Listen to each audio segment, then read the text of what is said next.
Halo sobat praktikan, apa kabarnya? Sehat selalu ya untuk kita semua. Sebelumnya di sini saya mewakili rekan asisten praktikum yang bertugas, izin untuk menjelaskan perihal responsi laporan 5 LAP atau laporan akhir praktikum yang terdiri dari beberapa slide berikut ini.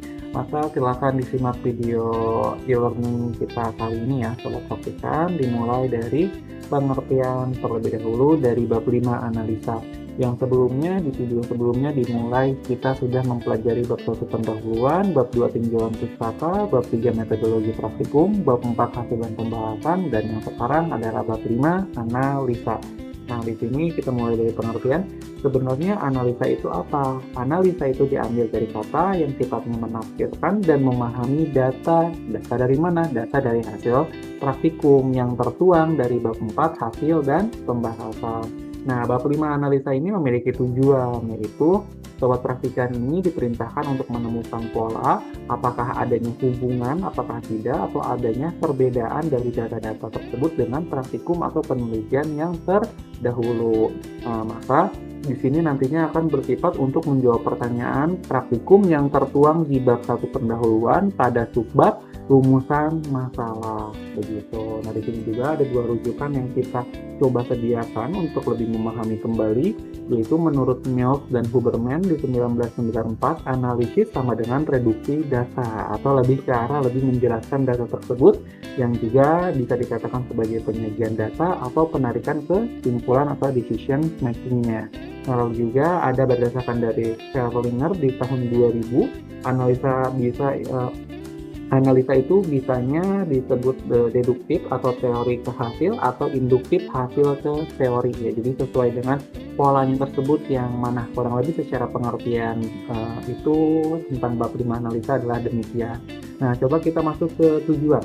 Tujuan bab 5 analisa itu apa? Yaitu untuk memahami makna data yang ada, menemukan pola atau hubungan sebab akibat dari data-data tersebut, lalu juga bisa dikatakan sebagai untuk mengubah data mentah menjadi informasi bermanfaat untuk kesimpulan atau lebih dijelaskan di bagian analisa begitu. Nah, di sini ada dua rujukan teori ahli, yaitu dari Sugiono di 2017 untuk menyederhanakan data agar mudah dipahami tanpa mengurangi makna yang ada dari data tersebut, dan menurut Creswell di tahun 2014 yaitu untuk mengorganisasi data, mencari pola, tema, dan interpretasi dari data yang sobat praktikan miliki. Nah, selanjutnya di sini ada isi pokok. Isi pokok pada bab 5 analisa kurang lebih terdiri dari 4 bagian, yaitu yang pertama adalah penyajian data, yang kedua adalah pengolahan data, yang ketiga adalah interpretasi data, yang keempat adalah diskusi kritis. Nah, di sini mulai dari penyajian data, yaitu sobat praktikan bisa menampilkan dalam bentuk tabel, grafik, gambar, atau uraian singkat bersifat deskriptif atau analisis deskriptif. Nah, lalu ada pengolahan data. Pengolahan data ini bisa ditampilkan dari segi perhitungannya seperti apa, perbandingannya bagaimana, atau kategorisasi dari hasil penelitian atau praktikum-praktikum sebelumnya.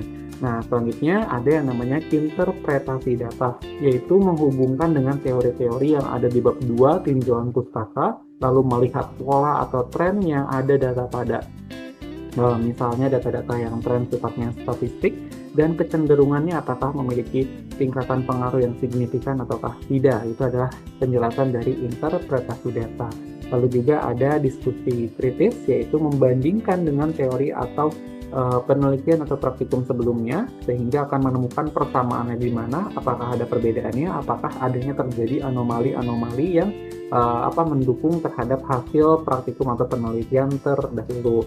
Nah, selain itu juga ada beberapa contoh yang bisa coba kami sampaikan di sini seperti penyajian data, pengolahan data, interpretasi data, dan diskusi kritis. Misalnya contohnya adalah pengukuran suhu reaksi, begitu ya, kalau praktikum sekalian. Nah, di sini maka data yang disajikan atau penyajian datanya adalah suhu rata-rata 75 derajat Celcius. Nah, itu bisa sobat praktikan gunakan dalam bentuk tabel ataupun grafik begitu ya, seperti fluktuatif atau naik turunnya suatu suhu ruangan misalnya seperti itu.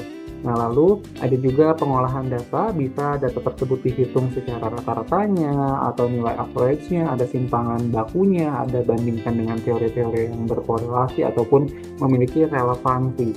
Nah, selanjutnya ada interpretasi data, misalnya 75 derajat Celcius lebih besar dari teori 70 derajat Celcius. Nah, maka pengaruhnya adalah kondisi lingkungan tersebut seperti apa, begitu ya. Nah, itu analisis, yaitu dikatakan sebagai interpretasi data. Nah, ketika berbicara diskusi kritis, nah diskusi kritis ini adalah sobat praktikan menemukan perbedaan mungkin akibat kesalahan alat atau kontrol variabel lingkungan yang kurang, begitu ya, atau kurang mendukung. Begitu itu namanya diskusi kritis.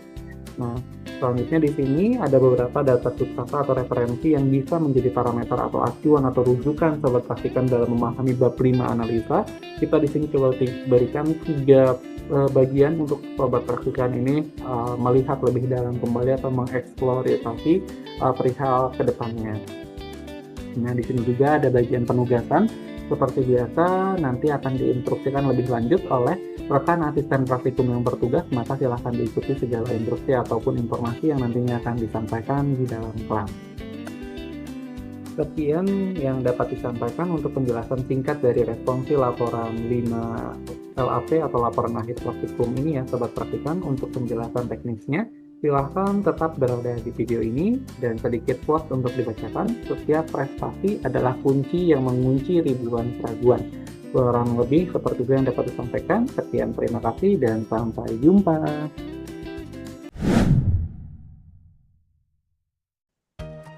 Baik, untuk sekarang kita masuk ke tahap simulasi praktikum yang menjelaskan panduan pengerjaan laporan akhir praktikum atau LAP ya, sobat praktikan.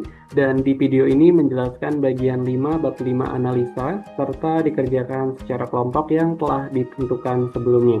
Nah, bab 5 analisa ini kita bahas hanya ada 2 subbab saja, yaitu 5.1 dan 5.2. Untuk 5.1 adalah analisis perbandingan penelitian terdahulu. Di sini artinya adalah membandingkan hasil, metode, atau temuan penelitian atau praktikum sebelumnya dengan penelitian atau praktikum saat ini yang sedang dilakukan oleh sobat praktikan untuk melihat perbedaan atau gap-nya di mana, begitu. Kalau dalam bahasa ilmiahnya adalah gap research. Nah, di sini coba kita berikan contohnya seperti apa. Nanti silahkan sobat praktikan lebih memahami secara masing-masing atau secara kelompok. Ini tertulis praktikum atau penelitian sebelumnya hanya membahas waktu kerja tanpa mempertimbangkan faktor kelelahan, sementara praktikum atau penelitian ini memperhitungkannya. Nah, dengan kalimat seperti itu sudah menjawab apa yang diharapkan dari satu paragraf tersebut. Silahkan nanti diisi mengikuti dengan aturan-aturan yang telah ditentukan pada template laporan akhir praktikum kali ini. Nah, kita masuk ke 5.2, yaitu analisis sebab akibat. Analisis sebab akibat adalah yang menjelaskan hubungan antara penyebab dan akibat dari fenomena yang diamati dalam penelitian atau praktikum yang sobat praktikan lakukan. Nah, di sini ada contoh kalimatnya, kurang lebih seperti ini. Tertulis waktu kerja meningkat karena peletakan alat kerja tidak ergonomis. Nah, jadi silahkan ditelaah kembali, dikatakan analisis sebab akibat itu seperti apa, dan memiliki keunikan atau berbeda sendiri dari bab-bab sebelumnya atau subbab sebelumnya, yaitu sobat praktikan perlu membuatkan diagram fishbone atau dalam bahasa Indonesia adalah diagram tulang ikan, atau dalam bahasa Jepang adalah diagram Ishikawa, yang disesuaikan dengan pemahaman sobat praktikan masing-masing ya. Intinya per masing-masing modul materi itu harus dibuatkan satu diagram fishbone atau satu diagram tulang ikan atau satu diagram Ishikawa. Kurang lebih seperti itu. Dan kita akan masuk ke dalam bonus penjelasan tambahan yang ada dari laporan akhir praktikum kali ini, bagian daftar pustaka. Kurang lebih contohnya bisa sobat praktikan langsung dapatkan seperti ini, yaitu menggunakan format APA style, namun nanti disesuaikan dengan buku panduan laporan akhir praktikum atau sistematika penulisan laporan. Nah, nanti silakan disesuaikan menggunakan gaya penulisan apa dalam penyusunan daftar pustaka ini. Nah, silakan nanti ininya dihapus, maka akan tertulis bentukannya seperti ini ya sobat praktikan, disesuaikan dengan referensi-referensi yang lain. Dan ini untuk mempermudah sobat praktikan dalam mengerjakannya agar tidak secara manual diketiknya, silahkan menggunakan software atau aplikasi yang bernama Mendeley Application. Jadi nanti sobat praktikan silahkan kumpulkan referensi-referensi yang menjadi kebutuhan dalam penyusunan laporan akhir praktikum atau LAP kali ini, dimasukkan ke Mendeley tersebut dan dikonversi ke dalam daftar pustaka kali ini dengan menggunakan misalnya adalah APA style atau APA style. Nah, nanti untuk penjelasan lebih lanjut tentang Mendeley Application, sobat praktikan bisa melakukan studi lebih mendalam tentang penjelasan cara menggunakan Mendeley Application untuk citasi ke dalam laporan akhir praktikum. Kurang lebih seperti itu, dan sebagai tambahan informasi atau berbagi pengetahuan atau knowledge dengan sobat praktikan, di sini ada beberapa jenis gaya penulisan dalam daftar pustaka, yaitu dimulai dari APA. APA itu singkatan dari American Psychological Association, yang bisa sobat praktikan ketahui gaya penulisannya adalah seperti ini, kurang lebih dalam penyusunan jurnal atau artikel ilmiah. Lalu ada Chicago atau Note and Bibliography, kurang lebih contohnya seperti ini. Lalu ada GB 7714, jadi standarisasinya Chinese atau Chinese standarisasi, kurang lebih bentuknya seperti ini. Lalu ada juga GOST atau Name Sort, Russian Style, Author Alphabetical, kurang lebih bentukannya seperti ini. Lalu ada GOST, Title Sort, Russian Style, Title Alphabetical, kurang lebih bentuknya seperti ini. Lalu ada Harvard atau Anglia Ruskin Variant, kurang lebih bentuknya seperti ini. Lalu ada IEEE atau singkatan dari Institute of Electric and Electronic Engineers, kurang lebih bentuknya seperti ini. Di sini ada tanda satunya ya, kalau perhatikan dengan lambang mutlak. Lalu ada ISO 690 First Element and Depth, kurang lebih bentuknya seperti ini. Ada ISO 690 Numerical Reference, bentuknya seperti ini, sama seperti IEEE. Lalu ada MLA atau MLA, yaitu Modern Language Association, kurang lebih bentuknya seperti ini.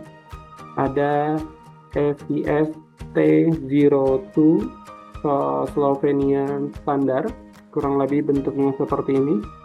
Lalu ada juga Surabian atau Student Version of Chicago, kurang lebih bentuknya seperti ini.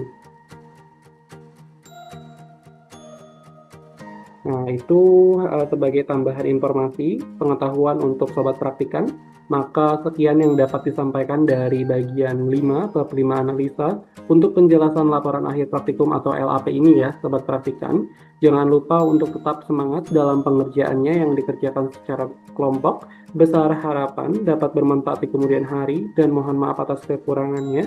Jika ada pertanyaan atau kekeliruan, bisa ditanyakan ke asisten praktikum yang bertugas.